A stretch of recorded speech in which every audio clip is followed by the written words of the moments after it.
Nuevamente, muy buenos días a todos. Sí, esperando que se encuentren bien de salud. Sí, el día de hoy vamos a tocar el tema de cavidad orbitaria, vasos y nervios de esta cavidad orbitaria. La siguiente semana estarían viendo el tema de globo ocular o ojo con el doctor Kolke, respectivamente.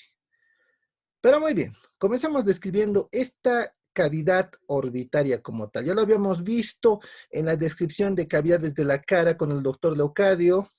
Vamos a recordar brevemente lo que representa esta cavidad como tal. Si ustedes hacen el recuerdo de esta que es la cavidad orbitaria, sucede que la cavidad orbitaria presenta la forma de una pirámide cuadrangular. Pero muy bien, vean, vamos a ver cómo es esta pirámide cuadrangular. Fíjense, esto que en este momento estoy comenzando a marcar, esto que estoy remarcando en este momento, esto representa la base. Esa es la base de mi pirámide cuadrangular. El vértice se encuentra aquí, en el fondo.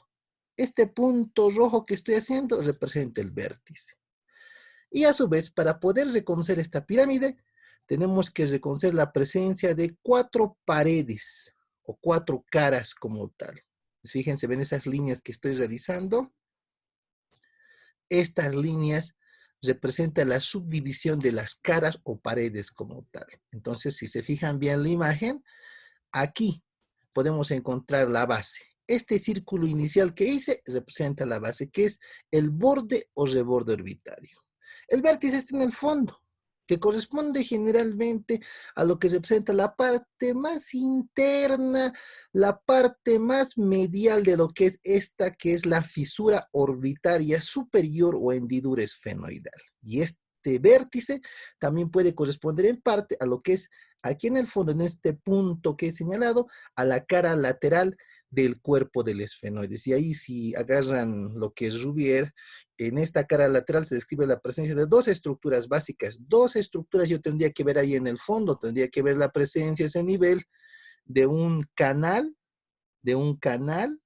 y de una eminencia. El canal o surco infraóptico y el tubérculo subóptico o infraóptico como tal, que son prácticamente el sitio de inserción de los músculos extrínsecos del globo ocular. O bueno, también denominado surco y tubérculo de zinc, inserción del anillo de zinc como tal. Entonces no se me olviden ese vértice que está ahí en la profundidad de lo que es esta cavidad. Pero muy bien, ahí tengo el vértice. A su vez, tenemos la presencia de 4 paredes o caras. Pared superior, le voy a colocar ahí una S en un color negro para que se note. Entonces ahí tengo la pared superior o techo de la cavidad orbitaria. La pared inferior, el piso de la cavidad orbitaria, la pared medial o interna, la pared lateral. Cada una de estas paredes de la cavidad orbitaria presenta relación con estructuras próximas. En ese sentido, la pared superior o techo tiene relación con lo que es la fosa craneal anterior o cavidad craneal y más medialmente con una cavidad interna que es el seno frontal. La pared medial tiene relación con las cavidades nasales. Ahí claramente puedo ver la cavidad nasal medialmente.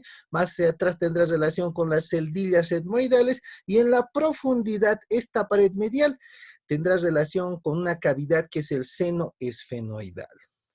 La pared inferior tiene relación aquí inferiormente con una cavidad que está metida dentro del hueso maxilar, el denominado seno maxilar, el antro de Whitmore como tal.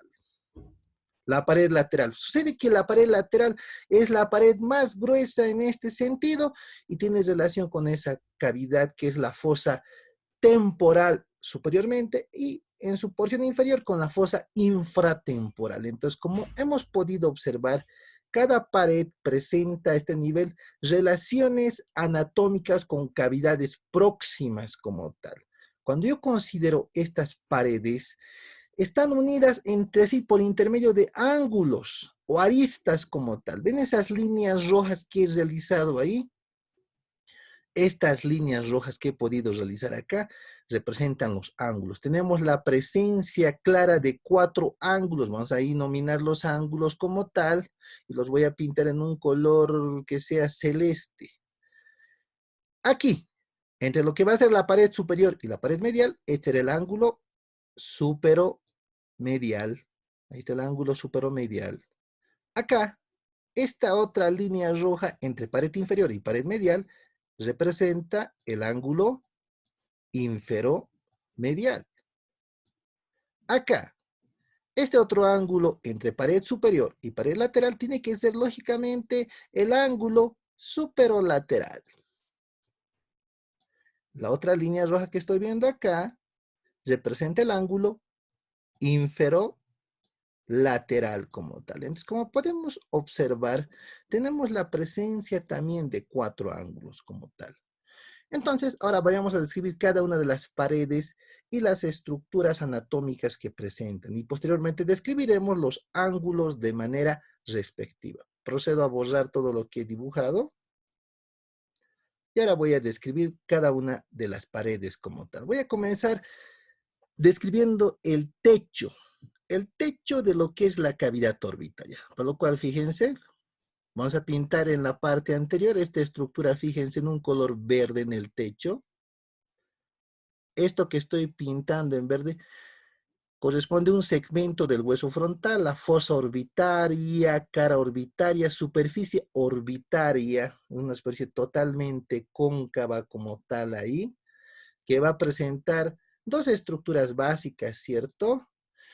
Si bien es cóncava de manera general, medialmente tiene una fosita ahí. Esta fosita que la pinto en rojo, la fosita troclear, inserción de la polea de reflexión del músculo oblicuo mayor, más lateralmente una gran depresión. La fosa de la glándula lagrimal. Muy bien, ahí tengo un primer segmento óseo, le voy a poner un 1. Y por detrás de este segmento óseo, vamos a reconocer aquí la presencia de este segundo segmento óseo en el techo. Esto que estoy pintando en un color celeste, y le voy a colocar ahí el número 2, corresponde a la cara inferior o cara orbitaria del ala menor del esfenoide. Entonces no se me olviden que tenemos 2 estructuras óseas claramente ahí en este techo de la cavidad orbitaria. Ese hueso frontal se va a articular con el ala menor del esfenoides por esta sutura, la sutura frontoesfenoidal como tal. Muy bien, ya conozco techo o pared superior. Vámonos al piso. En el piso como tal, hemos de poder reconocer la presencia de 3 estructuras óseas como tal. La primera, la más extensa de todas, que la estoy pintando en esta imagen, fíjense, de un color anaranjado ahí, corresponde a la cara cigomática, perdón, cara orbitaria de la apófisis cigomática del hueso maxilar. Ahí le voy a poner un 1. La primera estructura ósea y justo en la parte media, la más extensa como tal, cara orbitaria de la apófisis cigomática o piramidal del hueso maxilar. Muy bien. Así como tengo un segmento, voy a tener un segundo segmento que lo voy a pintar en celeste. Fíjense acá, ahí lo estoy pintando en celeste claramente.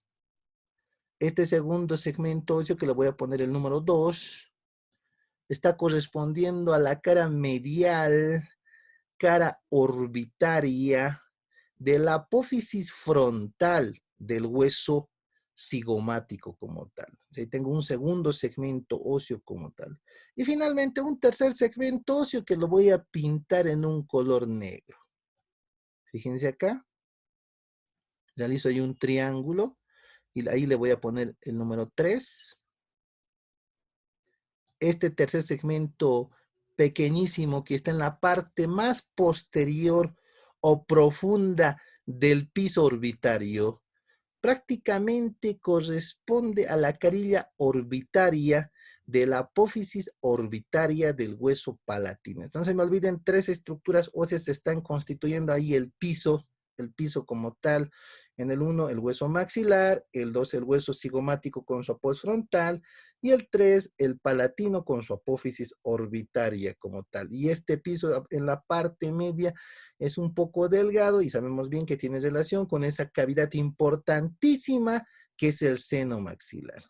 Cuando yo veo el piso de la órbita como tal, debo de reconocer una estructura muy particular ahí, justo en esa cara orbitaria de lo que es la apófisis cigomática. Debo de reconocer este canal. ¿Ven este canal? Este canal que lo estoy pintando en rojo en la imagen corresponde al surco infraorbitario. Dicho surco se va a volver conducto en la parte anterior, y este conducto va a finalizar finalmente en el agujero infraorbitario. Y sabemos bien que da paso a vasos y nervios infraorbitarios. Entonces ahí tengo una característica prácticamente de este piso como tal. No se me olviden ahí las estructuras óseas de este piso o pared inferior de la cavidad orbitaria. Voy a borrar estas paredes que he dibujado y voy a proceder a describir las que me faltan. Borro esas dos. Voy a continuar describiendo la pared lateral. Sé de que la pared lateral, como lo habíamos dicho, es la pared más gruesa en este sentido. Y debo tomar en cuenta también las estructuras que lo componen. El primer segmento óseo, que ya lo estoy pintando en un color verde, ahí prácticamente corresponde a la apófisis orbitaria o frontal del hueso cigomático. Entonces ahí tengo, ahí como pueden ver, la cara medial de la apófisis orbitaria o frontal del hueso cigomático. Le coloco un número 1 como tal. Segundo segmento óseo, lo voy a pintar en un color celeste. Fíjense ahí, ahí podemos reconocer ahí a la carilla orbitaria. Tenemos la carilla orbitaria del ala mayor del esfenoides. Le coloco un 2, dicha carilla orbitaria del ala mayor del esfenoides. Y un tercer segmento, que algunos textos lo consideran, otros no lo consideran como tal. Creo que en Rubier no está escrito, ¿sí? Ahí tenemos este tercer segmento que lo pinto en un color rosadito, y ahí le coloco un número 3. Corresponde prácticamente ahí a la carilla orbitaria de la apófisis cigomática del hueso frontal. Entonces, ahí tengo 3 segmentos óseos. En esta pared externa o lateral, debo de destacar la presencia de un orificio, que lo voy a pintar en color rojo. Fíjense este orificio. Este orificio que lo pinto en un color rojo de gran importancia y corresponde al agujero cigomático orbitario. Este agujero cigomático orbitario que da paso al conducto temporocigomático o temporomalar, que ya lo hemos visto, bueno, lo han visto, ¿sí? En la parte de huesos de la cara como tal. Ahí tengo ese orificio, agujero cigomático orbitario del conducto temporocigomático temporomalar. Pero muy bien. Y el segmento 3 también, porque es la prolongación en la pared lateral de lo que va a ser la fosa de la glándula lagrimal. Pero muy bien, ya conozco entonces esta pared lateral, ¿sí? Vamos a describir la pared más compleja, que es la pared interna o pared medial. Para lo cual también vamos a pintarlo en colores. Este primer segmento, fíjense que lo estoy pintando ahí en un color anaranjado, va a llegar a corresponder a este nivel al hueso maxilar, que lo tengo pintado en verde. Este segmento que le voy a colocar ahí el número 1, corresponde a un canal o surco del saco lagrimal que se encuentra aquí por detrás de la cresta lagrimal anterior de la apófisis frontal del hueso maxilar como tal. Es como podemos observar acá, este primer segmento corresponde al surco del saco lagrimal, un pequeño segmento de esta cara lateral de esta apófisis frontal. Entonces, no se me olviden, ahí tengo el hueso maxilar con el número 1 con el surco del saco lagrimal. Seguidamente, en dicha pared interna o medial de la cavidad orbitaria, voy a reconocer este hueso, que lo estoy delimitando en un color celeste. Ahí tenemos el hueso lagrimal. Le coloco el número 2.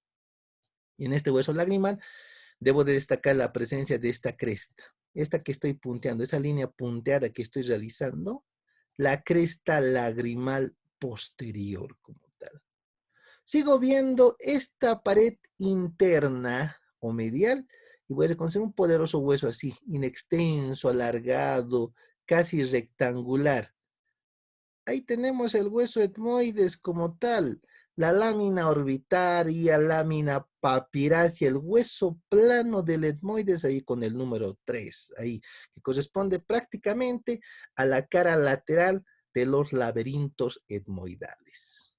Un cuarto segmento óseo que lo voy a pintar en color verde a este nivel, corresponde ahí a lo que representa la cara lateral del cuerpo del esfenoides, que habíamos dicho que correspondía también a lo que representa el vértice de lo que es la cavidad orbitaria. No se me olviden ahí, ahí tenemos 4 estructuras óseas como tal. Entre estas 4 estructuras óseas debo de destacar la presencia de este canal que está naciendo acá entre el segmento 1 y 2, el canal o surco del saco lagrimal, que al final se va a meter en el ángulo inferomedial para constituir el orificio del conducto nasolagrimal. Entonces, como podemos ver, tenemos diferentes componentes óseos en cada una de estas paredes. Voy a proceder a describir los ángulos con sus respectivas estructuras óseas en este sentido. Voy a comenzar describiendo este ángulo, el ángulo superomedial, y aquí fíjense en el ángulo superomedial, hemos de poder encontrar la presencia de diferentes suturas que las voy a ir pintando también en diferentes colores. Primera sutura que voy a reconocer acá, esta que la pinto en color verde, esta sutura es la sutura frontomaxilar como tal. Ahora la siguiente sutura la voy a pintar en color anaranjado. Ahí tengo esta sutura que la estoy pintando en anaranjado, que es la sutura frontolagrimal. Me voy más posteriormente, ahora en un color rosado, la sutura frontoetmoidal como tal. Tenemos diferentes suturas. Estas diferentes suturas que se encuentran acá en este ángulo que está en diferentes colores, que es el ángulo superomedial, ha de presentar a lo largo de la sutura frontoetmoidal la presencia de 2 orificios, que los pinto en color negro.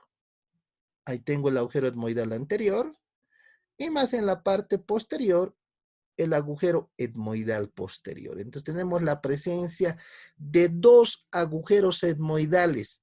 El agujero etmoidal anterior se encuentra prácticamente a 1 centímetro por detrás de la extremidad anterior de la sutura frontoetmoidal. Y el agujero etmoidal posterior se encuentra en el extremo posterior de dicha sutura frontoetmoidal.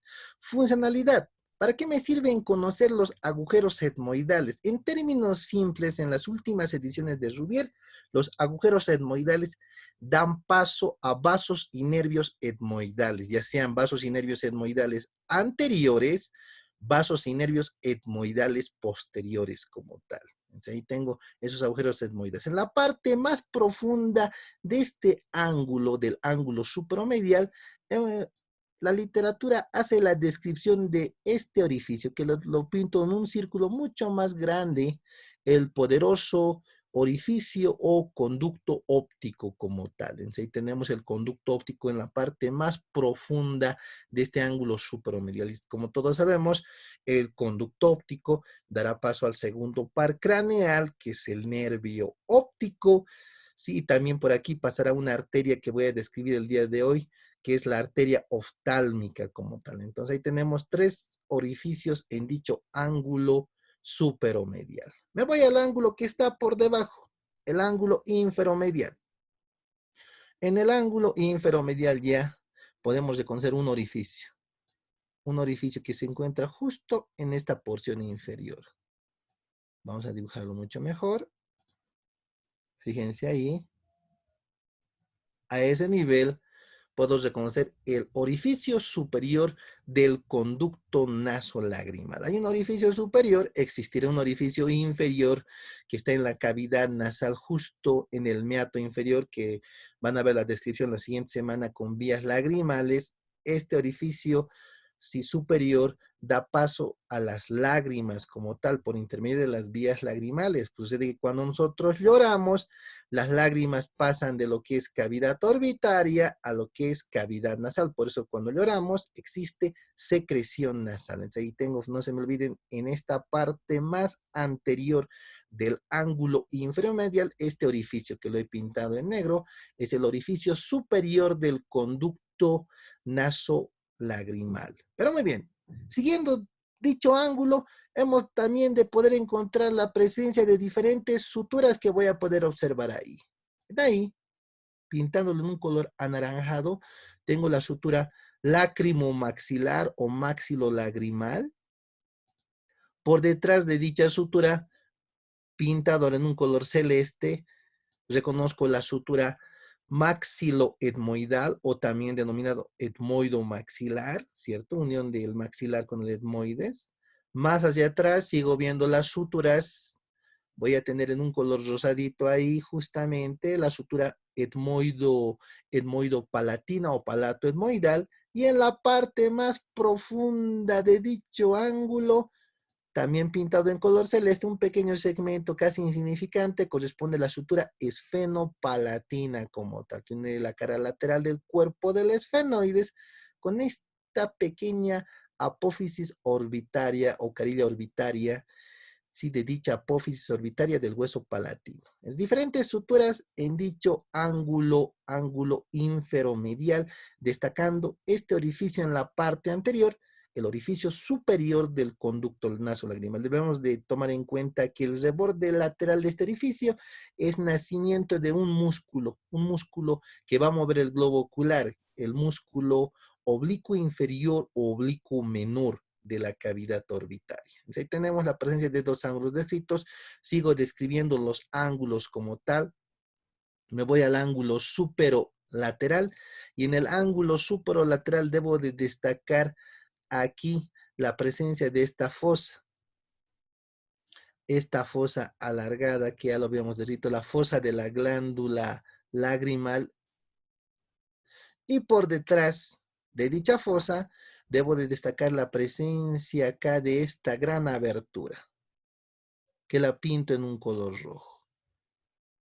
Esta abertura corresponde prácticamente a lo que representa la fisura orbitaria superior o hendidura esfenoidal, que sabemos bien que da paso al tercer par craneal, cuarto par craneal, sexto par craneal, ramas terminales del nervio oftálmico, que son el nervio frontal, nasociliar, lagrimal, da paso a las venas oftálmicas, da paso a filetes simpáticos. Como nos dice la teoría, esta fisura orbitaria superior tiene forma de coma como tal.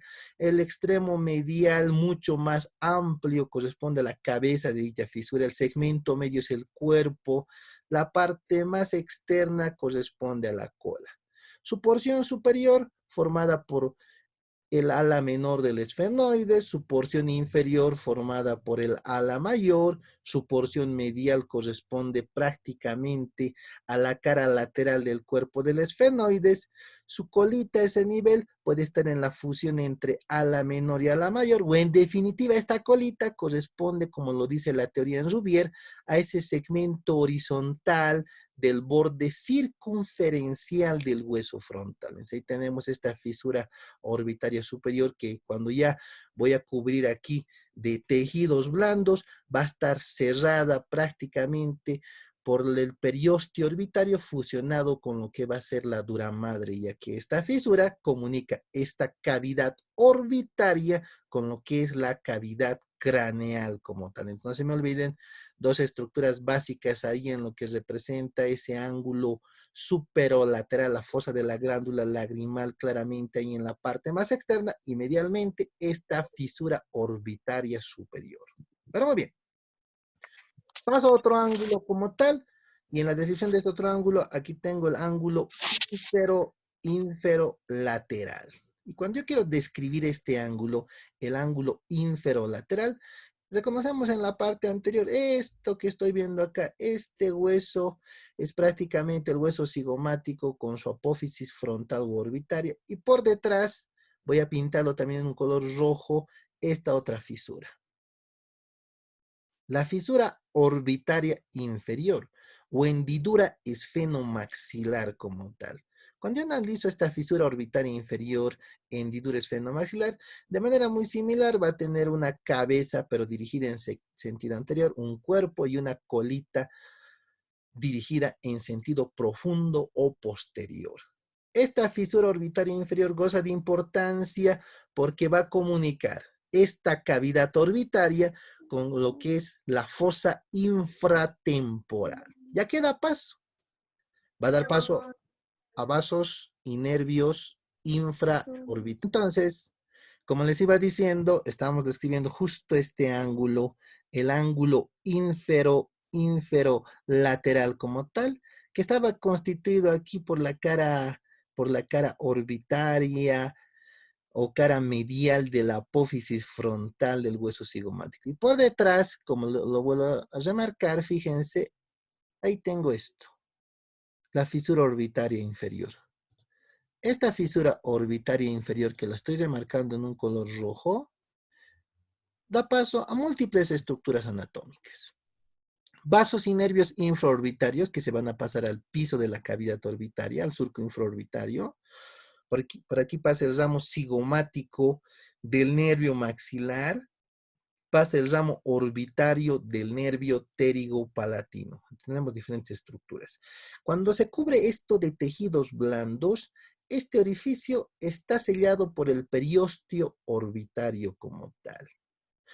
Va a presentar un labio superior, formado por el ala mayor del esfenoides, un labio inferior, formado por el borde posterior de la apófisis cigomática del hueso maxilar, escotado en su parte media por el surco infraorbitario. Y en la parte anterior, la espina cigomática y un pequeño segmento del borde posterior de lo que es la apófisis frontal. Entonces, tenemos aquí ya descrito este ángulo, el ángulo inferolateral como tal.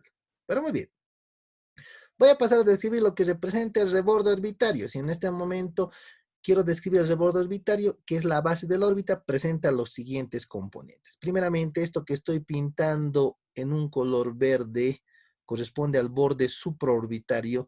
Este borde supraorbitario presenta una característica acá que corresponde al agujero o escotadura supraorbitaria. Y más medialmente, una zona deprimida ahí, que lo pinto también en negro, que está correspondiendo a la escotadura frontal interna o supratroclear. Dos elementos anatómicos como tal.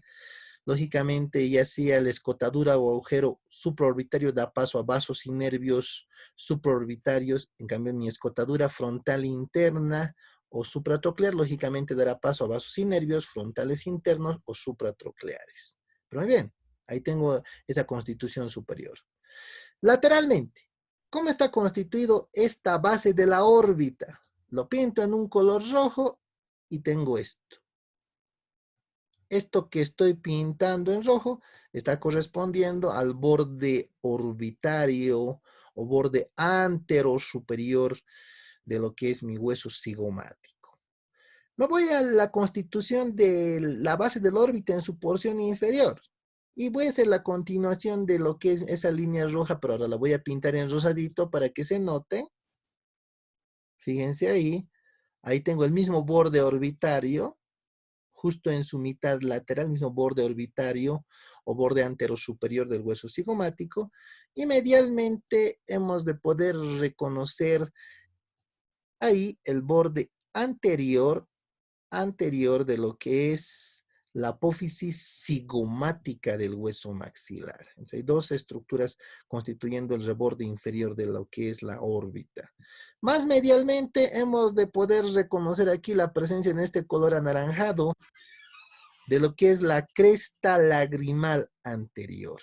Dicha cresta lagrimal anterior que va a dar inserción al ligamento palpebral medial o tendón directo del músculo orbicular de los párpados. Y fíjense, algo muy característico en la constitución de esta base de la órbita, que aquí medialmente, en un espacio aproximadamente de 1 centímetro a centímetro y medio, prácticamente se está perdiendo esta base de la órbita, como se está difuminando como tal, y está dando prácticamente el nacimiento del surco lagrimal o surco del saco lagrimal. Como podemos ver, esta base de la órbita como tal presenta las siguientes dimensiones. Si yo hago en este momento una línea horizontal que va de reborde lateral a reborde medial, mide aproximadamente 40 milímetros como tal, y la puedo hacer en un color negro esta línea.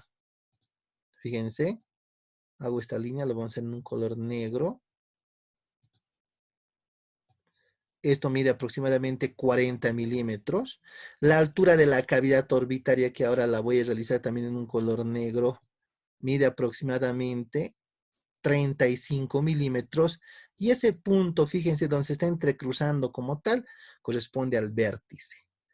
En ese vértice, ¿cuánto mide el eje orbitario? Desde lo que va a ser la base hasta la profundidad de esta cavidad, mide aproximadamente 45 milímetros. Entonces, fíjense, tenemos diferentes dimensiones en lo que representa esta que es la cavidad orbitaria. Pero muy bien, lo borro. Ahora muy bien, cuando yo considero esta cavidad orbitaria, sé de que esta cavidad orbitaria contiene el órgano fundamental de la visión, que es el globo ocular, que lo van a ver en la siguiente clase. El día de hoy voy a continuar describiendo lo que representan las estructuras vasculares y nerviosas. Pero antes de pasar a estructuras vasculares y nerviosas, voy a continuar diciendo que las paredes de esta cavidad orbitaria están cubiertas de una membrana fibrosa y blanquecina denominada periósteo. El periósteo. Soy de que el periósteo a nivel de cavidad orbitaria recibe el nombre de periórbita como tal. Vamos a ver la periórbita en la siguiente imagen. Fíjense, cuando veo esta imagen acá, aquí puedo ver, fíjense, en este desteche, fíjense aquí prácticamente se ha quitado el techo de la cavidad orbitaria, se ha quitado todas las estructuras y estamos viendo esta membrana que tapiza internamente las paredes de la cavidad orbitaria es el periósteo orbitario o periórbita como tal. En esta otra imagen que tengo acá, fíjense cómo se ha quitado el techo orbitario, se ha quitado la pared lateral de la órbita. Estamos viendo prácticamente en esta imagen la fosa craneal anterior como tal. Y como pueden ver, ven esa membrana delgada, esa membrana transparente que está envolviendo todas las estructuras de la cavidad orbitaria. Esta membrana como nylon es la periórbita o periósteo orbitario. Esa periórbita prácticamente está envainando todas las estructuras de la cavidad orbitaria y la está separando de las estructuras óseas como tal. Entonces no se me olviden ahí, debemos tomar en cuenta esta periórbita como tal. ¿Qué más debemos de mencionar en este sentido? Creo que ya me queda menos de un minuto, ¿sí? Van a volver a entrar en enlace dentro de unos